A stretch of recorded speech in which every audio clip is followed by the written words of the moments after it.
La fe es algo que ya tenemos y lo que no tenemos es la capacidad para saber usarla, que es algo muy diferente. Pero siempre creemos que hay que hacer oraciones del tipo: Señor, danos más fe. Mi fe es muy poquita. Jesús les responde, podía haberles dicho: bueno, ya que me piden más fe, se los voy a dar. Hagan una fila y de a 1 en 12 les voy a dar más fe. Podía haberle dicho: sí, ok, no había pensado en eso, tal vez necesitan una triple porción de fe. No, el Señor les dice: si tuvieres fe como un grano de mostaza, que ustedes saben que es la más pequeña de las semillas, ustedes le podrían decir a este árbol, a este sicómoro: desarráigate y plántate en el mar, y el sicómoro o el árbol obedecería. O sea, pareciera como que Jesús no les contesta las preguntas. No les está diciendo: ustedes necesitan una fe más grande. Les está diciendo: ustedes, y lo mismo a nosotros esta mañana, no tienen un problema de fe, solo que no están usando la fe que ya tienen, no la están sabiendo usar. Si no, el Señor le hubiese dicho: ok, voy a darles más fe. Les dice: no, si ustedes pudieran usar esa fe, ordenarían al árbol que se mueva y se plante en el mar. Yo he oído predicar de este episodio y he escuchado a pastores decir que uno tiene que orar para que el sicómoro se desarraigue y se plante en el mar. Aunque no lo dicen explícitamente, he escuchado cosas como: ¿por qué no nos ponemos a orar para que Dios haga el milagro y para que nos cambie de lugar, para que nos dé una casa, para que sane la enfermedad? Vamos a orar. El Señor no habla de orar, dice: si tú usaras la fe, ordenarías al árbol que se mueva. Está diciendo: ni siquiera le tienes que hablar al Padre acerca del árbol, le tienes que hablar al árbol acerca del Padre. ¿Estoy siendo claro, sí o no? Dice: si tuviera fe, ordenarías al árbol. El Señor le dice: eso es lo que yo he estado haciendo. Viento, aquíétate. Noten que Jesús nunca dijo: Padre, aquieta al viento, sino que le ordena al viento y el viento obedece. Le ordena a las olas que se detengan y las olas obedecen. Le dice a la muerte: Lázaro, sal fuera. Y Lázaro viene del más allá. O sea, lo que les estaba mostrando Jesús es: ustedes tienen una autoridad delegada y nada más tienen que usarla. No tienen que volver a orar para que se les vuelva a dar la autoridad. Ya está. Si yo soy el jefe de policía y convoco a oficiales, los uniformo, los envío a las calles a patrullar, y ese policía, uno de mis policías, ve que alguien pasa un semáforo en rojo, sería una torpeza que el policía venga a verme a mí y me diga: acabo de ver un automóvil cruzando en rojo y quiero que me dé autoridad para poder pararlo. Pero si yo te mandé, menso, esta mañana con la autoridad. Sí, pero no me animo, yo quiero que me reconfirme la autoridad. Sí, pero yo ya te la di. Sí, pero me la podría reconfirmar. Está bien, te reconfirmo la autoridad. Y se va otra vez el policía. Al rato me suena el celular: sí, jefe, sí, acá estoy con un auto que está pasando en rojo. En el nombre suyo, ¿lo puedo parar? ¿Qué parte de que tienes un uniforme y una placa y una autoridad delegada no te quedó claro? Esto parece una tontería o una nimiedad, pero el Señor dice: si ustedes tuvieran fe, le dirían al sicómoro. O sea, no tienes la necesidad de orar por más fe. Ahora, el diablo te hace creer que tu fe va y viene, que es débil, como si no pudieras manejarla ni sostenerla, porque es intangible, no la puedes tocar. Entonces de allí es que decimos: hoy me levanté con poca fe, se me fue. Eso es como decir: hoy me levanté con menos pulmones. A menos que tengas un problema respiratorio, los pulmones siempre los tienes ahí. Hoy me levanté con menos corazón, ¿no? El corazón está allí. Y a menos que tengas un problema cardíaco, tú tienes que usar lo que ya tienes. Eso es lo que la Biblia refleja en el Nuevo Testamento. Y aquí quiero que me prestes atención, porque aquí es cuando parece que Jesús cambia de plática. Ustedes van a verlo, los que traen Biblia. Si no tienen Biblia, acérquense a un cristiano. Ustedes van a ver que el Señor en San Lucas, en lo que yo les estoy leyendo, le dice el Señor, le dice: ustedes tienen que perdonar. Versículo 9: aumentanos la fe, dicen los muchachos. Entonces el Señor le dice: si tuviera fe como un grano de mostaza, lo que te estoy contando, le dirían al árbol: desarráigate, plántate en el mar. Ok, eso está en el versículo 6. En el versículo 7 dice: ¿por qué? ¿Quién de ustedes, teniendo un siervo que está arando el campo o apacentando el ganado, al volver del campo le dice: pasa y siéntate a la mesa. Aquí es donde parece que Jesús cambia de... Ahora se pone a hablar de servir. No, el Señor está dando la misma enseñanza, no cambió. No dijo: ahora les predico otro sermón porque cambió el servicio. No, el Señor les está hablando acerca de la fe, no del servicio.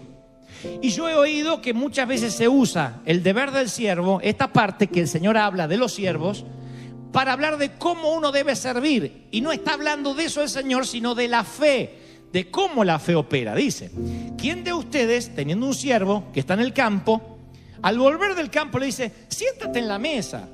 No, ustedes le dirán: prepárame algo para cenar, ponte el delantal, sírveme. Una vez que yo coma y beba, y después de esto comes y bebes tú. ¿Acaso le da las gracias al siervo porque hizo lo que se le había mandado? No. Así también ustedes, cuando hagan lo que se les ordenó hacer, digan: siervo inútiles somos porque hemos hecho lo que debíamos hacer. ¿Por qué el Señor diría o se referiría a esta parábola de los siervos y diría: cuando hagas lo que tienes que hacer, dile: siervo inútil eres porque has hecho lo que se te pidió? No está hablando del servicio, sino puntualmente de la fe. Si la servidumbre y la esclavitud eran parte de la vida diaria, si tenías un esclavo en los tiempos de Oriente, esperabas que te sirva, no importa si estaba cansado. En el tiempo de Jesús los sirvientes no eran mimados ni chiqueados. En el tiempo de Jesús eran usados. Y no usar tu fe es como permitirle a tu esclavo que se siente en el sofá y se ponga a mirar TV. Hoy nos cuesta relacionar la parábola de la esclavitud porque no hay esclavitud en Occidente, gracias a Dios, en casi en ninguna parte del mundo ya. Pero en los tiempos de Jesús todos entendieron la metáfora. Si tú no usas la fe, en vez de fortalecerse la fe y se sienta a mirar televisión, los músculos se atrofian y se vuelve torpe. Entonces tienes que poner a trabajar tu fe de manera que el patrón lo hace con su esclavo. Dice el Señor: la fe es como un esclavo, es una metáfora. Es algo que se te entregó. La pones a trabajar, le ordena que se ponga a trabajar y esa fe te va a servir. Así que el Señor compara la fe con la esclavitud. Dice: tú tienes un esclavo, úsala. Ordénale al sicómoro que se desarraigue y se plante en el mar. Tú tienes la misma fe que yo, dice el Señor, que un evangelista, que un pastor o que un orador en una noche de milagros. Ahora yo pregunto: ¿cuántos hoy creen, asimilan que tienen fe? Levanten la mano como señalo que yo tengo fe. Hicimos este ejercicio profético hace unos años, 2 años atrás. Si trajéramos a alguien de la morgue aquí, un muerto que todavía no huela muy, muy mal, y lo pusiéramos en el medio, o lo que es peor, alguien se muriera hoy de un infarto, tu suegra, ¡pac!, cae ahí, y está aquí tu suegra, y yo preguntara, ejercicio profético: ¿cuántos creen que si oramos juntos, Dios es poderoso para resucitar a esta mujer? Hago la pregunta: ¿cuántos me dicen amén? Dice: sí, justo gracias a Dios se murió en la iglesia. O qué pena que se murió en la iglesia, dice ayer, no. Pero justo aquí podemos orar y Dios la va a resucitar. La pregunta es: ¿cuántos creen que si oramos Dios la puede resucitar? Ahora vamos más finito. Si yo dijera: ¿cuántos creen de que si yo ahora oro, el pastor va y ora, yo oro por ella y le ordeno que se despierte, ¿cuántos creen que va a resucitar? Ahora vamos más finito. Si yo digo: ¿cuántos creen de que si tú vienes, sales del asiento, vienes aquí y oras, la mujer va a resucitar? ¿Yo? Ahí es cuando decimos cosas como: bueno, yo es que no tengo la fe adecuada. Tengo fe, pero no la suficiente, no la que se necesita para un milagro. No, tú no tienes un problema de falta de fe, tienes un problema de falta de conocimiento de la fe que tienes. Necesitas saber, dijo el Señor, que tú sí tienes fe. Una vez me explicaron de que todo el mundo usa la fe natural. Usamos la fe natural. Para cruzar semáforos en verde, usamos la fe que el otro lado va a estar en rojo y podamos cruzar. Tenemos fe de que el otro va a parar. Tienes fe de que si subes a un tren debe haber un conductor, de que si subes a un barco hay alguien que sepa llevar el barco a destino. Para eso usamos lo que llama la fe humana. Ahora hay un segundo nivel que es la fe sobrenatural. Esa que decimos, bueno, pero de ahí a resucitar un muerto no sé si tengo fe. Sin embargo, el reino de Dios tiene que ver con cosas que no podemos percibir. Por ejemplo, tú tuviste que tener fe de que Cristo, aunque jamás lo viste de manera personal, hace más de 2000 años subió a la cruz por ti. ¿Lo crees por fe? ¿Sí o no? Tú levantas las manos y adoras a un Dios que no ves, que no sientes a veces, que no percibes. Sin embargo, por fe, tú adoras al Señor. Le cantas a alguien que no ves, le adoras a alguien que no ves. Nunca has visto el cielo, nunca viste el infierno. Tuviste que creer por fe de que fuiste perdonado. Tuviste que creer en cosas invisibles.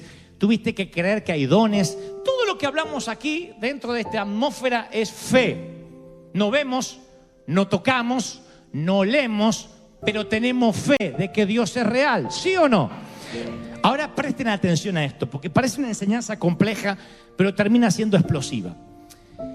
Pablo le escribe a Roma y le dice: por la gracia que me es dada, a cada cual que está entre ustedes, ninguno se crea el tapón del océano, ninguno se tenga más alto concepto de sí mismo del que deba tener, aunque sea argentino, sino que piense de sí mismo con cordura, conforme a yo nunca hago esto, pero digan conmigo, para que no se lo olviden, la medida de fe que Dios repartió a cada uno. No dice conforme a una medida de fe, sino a la medida de fe. La mayoría pensamos que Dios reparte la fe en diferentes medidas. Un cucharón lleno a este y un gotero al otro. Ahí es cuando decimos, no, el quedante tiene más fe, yo no tengo fe. No, yo le voy a pedir a aquella hermana que cuando ora parece que tiene una fe, a mí me falta la fe. Sin embargo, Pablo dice la medida de fe. ¿Qué significa? Que todos tenemos la misma medida de fe. Algunos la saben usar, otros no la saben usar. Ahora tú dices, bueno, ¿y por qué el Señor dijo en su momento, esto lo dije alguna vez y lo repetiré, le dijo, cuando vio la fe del centurión, dijo, wow, nunca ni en Israel he hallado tanta fe? ¿Se acuerdan de ese episodio? Que dijo el centurión, solo di la palabra, y el Señor dijo, wow, nunca ni en Israel vi tanta fe. De allí que muchos dicen, ¿viste? El Señor dice que hay mucha fe, menos fe. No, hay un par de cosas involucradas aquí. Cuando esto ocurre, Jesús todavía no había subido a la cruz. Entonces estaba caminando todavía en el antiguo pacto, aunque Jesús estaba allí. Todavía no había cambiado de ley a gracia. Todavía los judíos tenían que seguir un montón de leyes para, según ellos, alcanzar salvación. Ahora Jesús erradicaría todo eso a partir de su sangre y diría luego, sencillamente, ahora no tienen que forzarse, no tienen que cumplir leyes para ser santos ni tener más fe. Él diría luego que la fe es un fruto. El fruto del Espíritu, de tener al Espíritu acá, es amor, gozo, paciencia, benignidad, bondad y...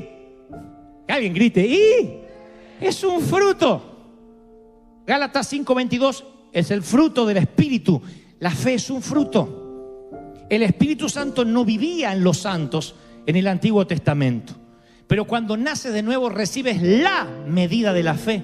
Pablo oró y dijo, para que la participación de tu fe sea eficaz en el conocimiento del bien que está en ustedes por Cristo Jesús, le dice a Filemón. Es la fe, es una sola que viene y que la tienes que usar. ¿Estoy siendo claro, sí o no? Si no, esta palabra va para alguien que dice, yo no sé por qué no experimento el milagro. Yo sé por qué. Es porque no estás usando la fe. Y tú dices, bueno, pero yo le pedí oración a tal pastor. Estás apoyándote en la fe del pastor, tienes que usar la tuya. A los pastores nos gustan decir, venga que yo tengo la mano ungida. Eso no es lo que dice la palabra. A todos les fue dado la misma medida de fe, el mismo Dios, el mismo poder, la misma unción. Alguien tiene que decir amén. ¿Qué es la ley de la fe? Es algo que inclusive Dios respeta. Son como restricciones que Dios se puso a sí mismo. Por ejemplo, ¿qué sucede si una persona salta de un edificio? del piso 8, 9. ¿Será que Dios lo quiere ver morir? ¿El Señor lo está castigando por no hacerlo flotar en el aire? No, Dios no va a cambiar la ley de la gravedad para salvar su vida. Él saltó y entonces está violando una ley, porque hay una ley que se llama la ley de gravedad.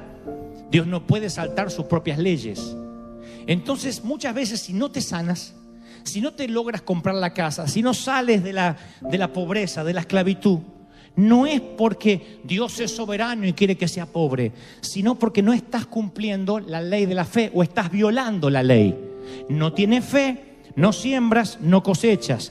No le ordenas al árbol, el árbol no se mueve. Tú no cumples la ley. Y si tú no cumples la ley, no tienes los beneficios de la ley de la fe. ¿Estoy siendo claro? ¿Sí o no? Ahora, si tú cumples la ley, la fe se activa. Tienes que cumplirla con corazón de niño. ¡Detente! Tienes que dar la orden, no pedir que otro más la dé. Y tampoco orar para que Dios detenga lo que tú tendrías que dar la orden. Cuando el mar está embravecido y el Señor se despierta, dice: hombres de poca fe. No están usando la fe que tienen. Tenían que haber dicho: detente en el nombre de Jesús que está durmiendo y no lo queremos molestar. Tienes que usar la fe, no orar. Hay gente aquí que ya tiene que dejar de orar por cosas que no tienen que orar más. Dios dice: no te lo voy a contestar. Usa la fe, da la orden y el milagro va a ocurrir. Es la ley de la fe. Alguien tiene que decir amén. No le hables a Dios de la montaña, háblale a la montaña de tu Dios. Da la orden. Y tú dices: ¿y entonces por qué hay que orar? Bueno, oras para tener comunión con Él, no para prostituirte. No te acuestas con tu cónyuge para conseguir algo a cambio. ¿Lo haces por amor o no lo haces? No oras a Dios para que te dé algo. Dios aborrece la prostitución. Él dice: no me vengas a adorar, ni a cantar, ni a poner cara de marrana flaca si me vas a pedir algo a cambio.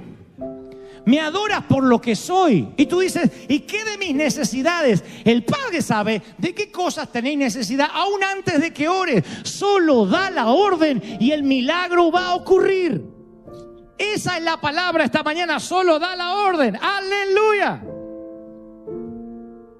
Del fruto de la boca del hombre se llenará su vientre, se saciará del producto de sus labios. La muerte y la vida están en el poder de la lengua, y el que la ama comerá de su fruto. Proverbios 18, 20. Tú hablas, tú lo dices. Dios dejó la ley de la fe a cada uno. Cuando Él sube a la cruz, juntamente con la sangre, te dice: y por mis llagas has sido curado. En segundo lugar dice: y viene el fruto del Espíritu, que es la fe. La fe está en ti para que des la orden a la montaña.